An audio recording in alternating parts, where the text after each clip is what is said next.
So ayan o.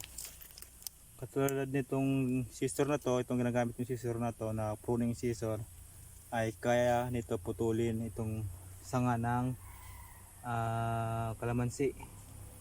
So ito yung kalamansi na nasunog eh. So okay na siya. Buhay na ulit. So ito yun oh. Malaki na sana to eh, yan oh. Wala na.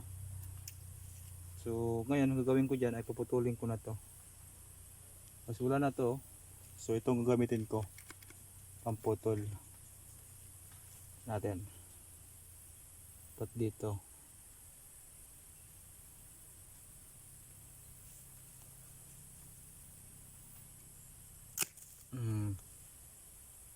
Ba? So kaya nito putulin ang ganitong kalaki na sanga. Sanga na to eh. Yan oh.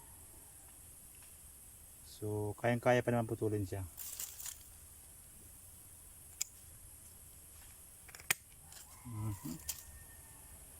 Ayan. So ito na lang ang natira. Ayan oh. So yung iba nagsuyo na siya, yan oh, nagsanga-sanga na lang pero buhay pa naman siya.